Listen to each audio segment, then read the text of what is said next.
My boss got me fired out of jealousy. 3 years later, I became his boss. Now he's begging me for a job. When I was 26, I got my first serious job, a project coordinator at a mid-sized logistics company. I was ambitious, hardworking, and honestly just grateful to have a steady paycheck. My boss, Mark, was in his 40s, charming on the outside, but manipulative underneath. At first, I thought he was mentoring me. I couldn't have been more wrong. During my first year, I gave everything to that job. I stayed late, picked up extra tasks, helped fix client messes that weren't even my responsibility. Mark would often praise me in private, but in meetings, he'd take credit for everything I did. At first, I didn't mind. I thought that's just how corporate life worked. But it started to feel wrong when clients began emailing me directly, bypassing him entirely. My name was on every successful report, every satisfied account. People started to notice. And that's when Mark's attitude shifted. Suddenly, my reports weren't detailed enough. My deadlines were cutting it too close. He'd nitpick everything I did. I thought he was just pushing me to improve, until one day, HR called me in. Apparently, Mark had filed a formal complaint against me. He claimed I'd violated communication policy by contacting clients without his approval. He even showed emails, edited ones, that made it look like I was undermining his authority. I was shocked. I tried to defend myself, but the company sided with him. He'd been there 10 years. I'd been there barely 2. A week later, I was fired. I remember walking out of that building with a box of my stuff, feeling completely destroyed. I had rent due, student loans piling up, and zero idea what to do next. For months, I applied everywhere. Nothing. Then, one day, one of our old clients reached out on LinkedIn. He said, "I don't understand why you left, you were the only one who ever solved our problems." I told him the truth. He laughed bitterly and said, "Figures. Mark tried to take credit for your work in a meeting last week and didn't even know what half the numbers meant." That conversation changed my life. That client, an older man named David, owned a small logistics startup. He offered me a job on the spot. "I can't pay what the big firms do," he said, "but I can give you freedom to grow." I took it. Over the next 3 years, I worked harder than I ever had. I learned management, sales, and negotiation. I hired people smarter than me. I built real relationships with clients, not fake corporate ones. By the end of the 3rd year, David announced his retirement and named me as the new operations director. That meant one thing: I was now in charge of overseeing our new regional expansion. And guess which company had just gone bankrupt and was up for acquisition? Yep. Mark's company. I didn't even plan it, it just happened. Their reputation had tanked after years of poor management. Most of the good employees had left. So our firm acquired their client list, a few of their assets, and started rebuilding from scratch. 2 months into the transition, HR forwarded me a new job application. I almost dropped my coffee when I saw the name. Mark. Apparently, he'd been laid off when the company collapsed. His resume was filled with fluff and half-truths, but I knew the reality. He hadn't changed at all. Still, curiosity got the better of me. I told HR to schedule an interview. He walked into my office wearing the same smug grin I remembered, until he saw my nameplate on the desk. "Wait," he said slowly, blinking. "You're the director." "Yep," I said calmly. "It's been a while, hasn't it, Mark?" His face went pale. He tried to laugh it off, saying, "Small world, huh? Guess we've both come a long way." I didn't smile. "Some of us learned something along the way," I replied. He started rambling about how tough the market had been, how unfair his old company was, and how he'd always respected my work. Then he finally got to the point. "I was wondering if there might be a position here, something I could help with. management or client accounts. I looked him in the eye and said, "Funny, I was wondering the same thing 3 years ago, when you got me fired." He froze. I continued, "But here's the difference. I didn't stab anyone in the back to get where I am. You did. And look how that worked out." He started stuttering, talking about second chances, lessons learned, all the usual clichés. I listened politely, then said, "Mark, I believe in second chances. But not for people who built their success on destroying others." He didn't say another word. He just nodded, stood up, and left. A week later, I got a LinkedIn notification. Mark had updated his job status, open to work. I didn't feel joy. I didn't even feel revenge. Just peace. Because sometimes, life doesn't need you to get even, it just needs time to put people where they belong. And seeing him walk out of my office, knowing I'd built everything he tried to take from me, that was all the closure I needed. When I walked into my new office on my first day as the regional manager, it still smelled the same, faint coffee, printer ink, and that mix of old carpet and ambition. But this time, the desk was mine. The glass nameplate read, "Daniel Morris, Regional Director." 3 years ago, I was escorted out of this same building in humiliation, carrying my things in a cardboard box after being accused of data manipulation I never committed. Now, the man who orchestrated that downfall, Thomas Reed, sat in the waiting area outside my office. Waiting for me. It was almost poetic. 3 years earlier, Thomas had been my supervisor. He was charming in that fake, corporate way, the kind of guy who could smile while stabbing you in the back. He'd stolen one of my project reports, presented it as his own to upper management, and when the numbers didn't add up, he made sure the blame fell squarely on me. HR didn't even give me a chance to defend myself. I was fired within a week. I lost everything, my career, my savings, my confidence. But I didn't give up. I freelanced, built connections, studied business strategy at night, and eventually landed a position at a smaller company, one owned by a man who hated Thomas even more than I did. He mentored me, promoted me, and when he retired, he handed me the keys to the region. Now here I was. Thomas finally walked into my office when I called him in. His once perfectly styled hair had thinned, and his smug smile had disappeared. He looked nervous, desperate even. "Daniel," he began, forcing a chuckle.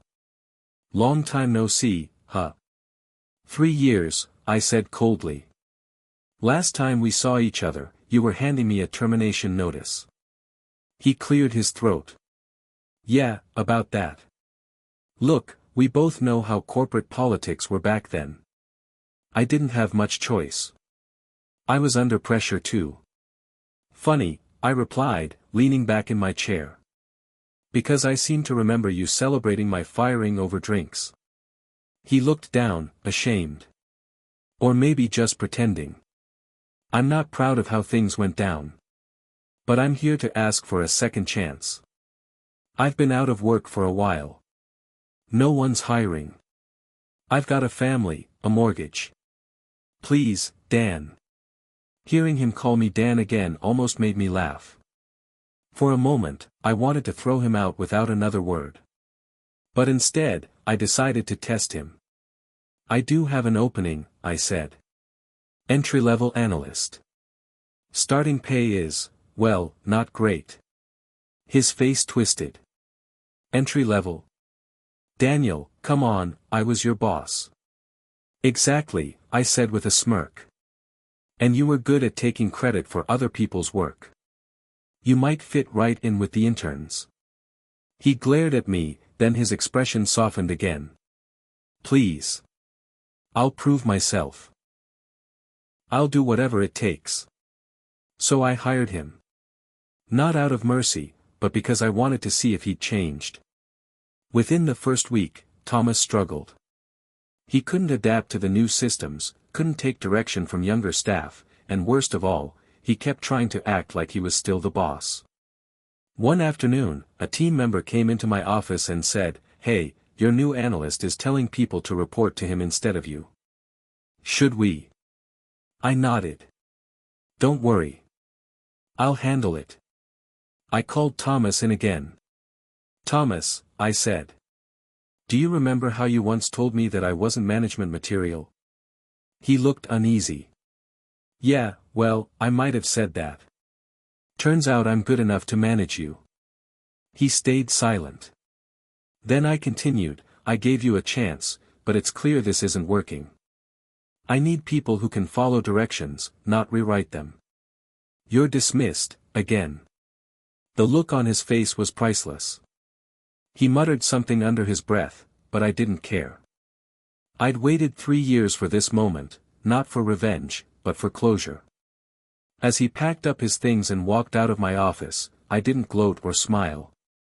I just sat there, feeling the full weight of how far I'd come. He destroyed me once. But I rebuilt myself. Stronger, smarter, and this time, untouchable. Edit, for everyone asking, yes, I did get closure. I don't hate him anymore. If anything, I'm grateful. His betrayal lit a fire in me that nothing else could have. Sometimes, karma doesn't need your help. You just have to wait long enough to watch it work. When I fired Thomas the second time, this time as his boss, I thought that was the end of it. I thought I'd closed that chapter for good. But people like Thomas don't just disappear quietly. They wait. They plot. And they come back when you least expect it. It started small, a few strange emails from clients, a couple of misunderstandings in reports, a delayed payment that somehow never got processed. Nothing major. Just little mistakes that didn't make sense for a company as efficient as ours. Then one morning, I got a call from HR. Daniel, we've received an anonymous complaint, the HR manager said. Apparently, you've been redirecting company funds to a private account. I laughed. You can't be serious. We're just following protocol, she said stiffly. We'll need to see your work laptop. And that's when I knew. Only one person had access to my system in recent weeks, Thomas. I had been generous enough to let him finish his final week to wrap up loose ends. Apparently, he wrapped them around me. The next few days were chaos. IT found several suspicious logins under my name. Fake invoices. Redirected emails. It looked bad, really bad. I stayed late that night, going through the server logs myself. And then, at 2:47 a.m., I found it, a trail of deleted entries restored through the backup system. All of them traced back to one IP address. Thomas's home computer. He hadn't even bothered hiding it properly. I showed the evidence to corporate security the next morning. They launched a formal investigation, and within 48 hours, Thomas was arrested for fraud and identity manipulation. But here's the thing, I didn't feel good about it. Not even a little. I had spent so much time waiting for him to get what he deserved, and when it finally happened, it didn't feel like justice. It felt empty. Maybe because I realized something. I had become everything I once hated about him, cold, calculating, obsessed with winning. A few weeks later, I got a letter from Thomas. Handwritten, sent from county jail. You were always better than me, Daniel. I couldn't stand watching you succeed after I failed. I'm not asking for forgiveness. Just, don't let the job turn you into me. I read that line over and over again. For the first time in years, I didn't feel anger toward him. Just pity. Months passed. The company cleared my name completely, and the board even gave me a raise for exposing the fraud. I rebuilt the team stronger than ever. But sometimes, late at night, I think about that letter. About how power changes people, how revenge eats at you even after you think you've won. In the end, I learned that success isn't about beating the people who hurt you. It's about being able to look in the mirror and not see them staring back. Edit. For everyone asking, no, I never replied to his letter. But I did keep it. It sits in my desk drawer, right under the nameplate that says Regional Director. A reminder that you can climb as high as you want, just don't lose your soul on the way up. It's been almost 2 years since Thomas was arrested. 2 years since I read his letter, the one where he told me not to become like him. I didn't expect to ever see him again. But life has a strange sense of irony. One rainy Thursday morning, I was walking into a cafe near the office, a place I'd gone to almost every day since my promotion. I ordered my usual black coffee, checked my phone, and when I turned around, he was standing right there. Thomas. He looked different. Thinner, older, calmer. His hair was mostly gray now, and his suit, though clean, was clearly second-hand. He didn't look like the arrogant man who once smiled while signing my termination papers. "Daniel," he said quietly. "Didn't expect to see you here." I froze for a moment, then nodded. "Neither did I." He hesitated before asking, "Can I sit for a minute?" I almost said no. But something, maybe curiosity, maybe closure, made me gesture to the chair across from me. We sat in silence for a while. The rain tapped against the windows. Then he said, "I heard you got promoted again. Executive level now?" "Vice President of Operations," I said flatly. He smiled faintly. "You were always meant for bigger things." I didn't respond. He took a breath. "I just wanted to tell you I'm sorry. Not just for what I did to you, but for how I lived. I thought stepping on others was the only way to get ahead. Turns out all it got me was a record, an empty house, and a son who won't talk to me." I studied him carefully. There was no arrogance this time. No manipulation. Just regret. He continued, "I've been working at a warehouse since I got out. Night shifts. It's not glamorous, but it's honest. I'm trying to rebuild." I nodded slowly. "That's something." He looked down at his hands. "I came here because I wanted to ask if you could write me a reference letter. I understand if you can't. But if you could just vouch that I've changed, it might help me get a real job again." My first instinct was absolutely not.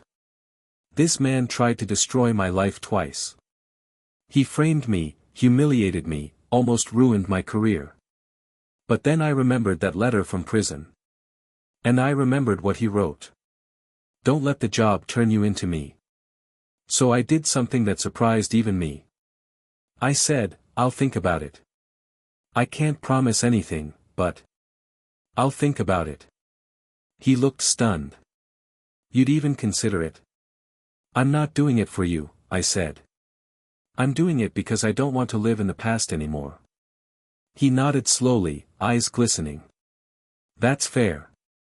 We sat there a few more minutes in silence before he stood to leave. As he turned toward the door, he paused and said quietly, "Thank you, Daniel. You didn't owe me anything, but you still gave me a bit of hope." Then he walked out into the rain. A few days later, I did write that letter. It wasn't glowing, but it was honest. I wrote that Thomas had made mistakes, big ones, but that he was trying to rebuild, and that everyone deserves one chance to start over. He eventually got a job at a logistics firm across town. Nothing high level, but stable. Sometimes I see his name pop up on LinkedIn. Just small updates, 3 months at Horizon Freight, 6 months, promoted to team lead. He never reached out again. And that's okay. Because in the end, this story was never just about revenge. It was about growth, his and mine. He lost everything because of his pride. I nearly lost myself because of my anger. Now, both of us are just moving forward. Final edit. If you told me years ago that I'd forgive the man who ruined my career, I would have laughed. But forgiveness isn't about freeing them. It's about freeing yourself. And when I signed that letter of recommendation, I realized something. I didn't just end the feud. I ended the part of me that still hated him. Sometimes, victory isn't revenge. It's peace.